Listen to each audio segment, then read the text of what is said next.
Olá a todos, um bom dia. Quero cumprimentá-los com a graça e a paz de nosso Senhor e Salvador Jesus Cristo. Vamos refletir nesse dia na carta aos Efésios, capítulo de número 4, versos de 1 a 3, onde a palavra de Deus diz assim: Rogo-vos, pois, eu, o prisioneiro no Senhor, que andeis de modo digno da vocação a que fostes chamados, com toda a humildade e mansidão, com longanimidade, suportando-vos uns aos outros em amor, esforçando-vos diligentemente por preservar a unidade do Espírito no vínculo da paz. Nós, nesta manhã, estaremos, ou melhor, nesse dia como um todo, estaremos refletindo sobre a unidade. Quando nós observamos essa palavra unidade, muitas vezes nós cometemos o equívoco de pensar que unidade é a uniformidade. E unidade e uniformidade são duas coisas completamente distintas e completamente diferentes. Quando você observa a questão de uniformidade, é algo idêntico, algo igual. Então, muitas vezes, a gente pode observar isso quando você chega, por exemplo, a um supermercado, que você vai pegar uma determinada mercadoria que tem uma outra mercadoria semelhante, igual, idêntica. Mas unidade não é isso. E por que nós podemos afirmar que não é isso? Nós podemos observar que a unidade ela pode estar presente em vários segmentos de uma sociedade.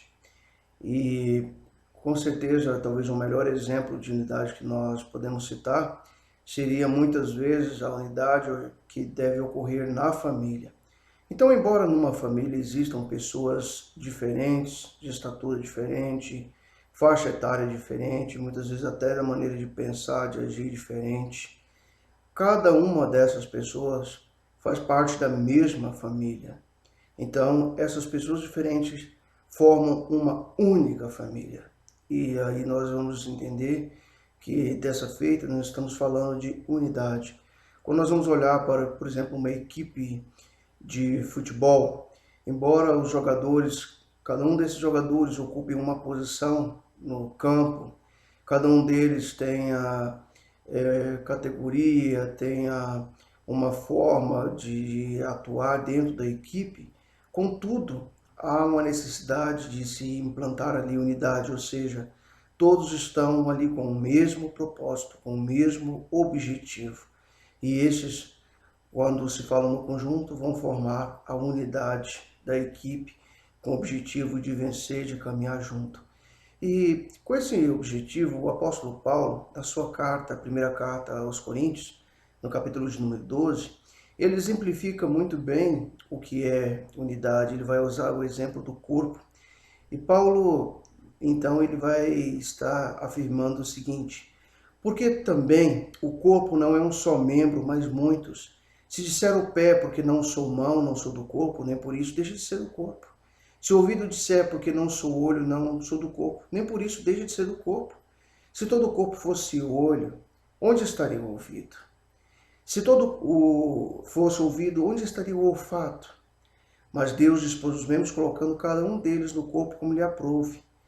E se todos fossem um só membro, onde estaria o corpo? O certo é que há muitos membros, mas um só corpo. Então, como nós podemos perceber, embora exista dentro de um corpo, e aqui Paulo fala, não de um corpo natural, mas do corpo de Cristo, da igreja, e ele vai mostrar a importância de cada um, porque muitas vezes as pessoas têm esse comportamento em pensar que porque um é o cérebro, porque o outro é o cabeça, que esse é mais nobre, é mais importante do que o outro.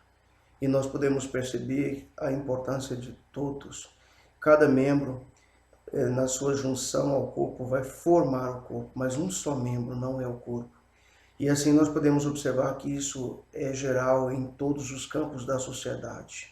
Ninguém que, olhando para o seu individualismo, é coisa alguma, mas há necessidade dessa união para que dessa maneira nós possamos entender de fato a importância da unidade. E quando Paulo então inicia essa carta aos Efésios, ele vai iniciar com humildade dizendo que é prisioneiro do Senhor e ele vai chamar para que as pessoas estejam vivendo de uma forma digna da vocação que foi chamada. E quando a gente vai falar de vocação, nós vamos então entender que isso está ligado a algo que muitas vezes não é motivado por dinheiro, que não é motivado por fama, mas realmente por amor àquilo que você pretende exercer e fazer. E Paulo então nos convoca a agir com essa humildade, com mansidão, a viver com generosidade e a principalmente suportar uns aos outros. E muitas vezes a palavra suportar aqui, ela dá dupla conotação. Muitas vezes a gente pensa assim, eu não vou com a cara de determinada pessoa e eu suporto essa pessoa. Mas aqui, suportar, muitas vezes é no sentido de ajudar mesmo, é de você ser suporte para o outro. E Paulo, então, ele conclui essa carta nos convidando a esforçar diligentemente para que nós estejamos preservando a unidade no espírito, e isso, consequentemente, vai contribuir para que exista um vínculo de paz. E, por fim, na primeira carta aos Coríntios, no capítulo 12, verso número 27, Paulo ele vai dizer o seguinte: ora, vós sois o corpo de Cristo, e individualmente membros desse corpo. Então nós temos que entender isso.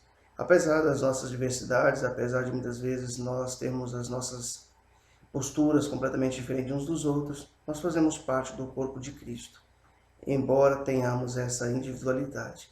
Que eu e você possamos pensar nisso e a partir disso, aonde nós estivermos inseridos, seja na empresa, seja na escola, na faculdade, na família, na igreja, enfim, que nós possamos entender a importância da questão da unidade, que nós possamos fazer uma reflexão a respeito. Que Deus abençoe o seu dia, que você tenha um dia cheio da grandiosa presença de Deus. Fique com Deus.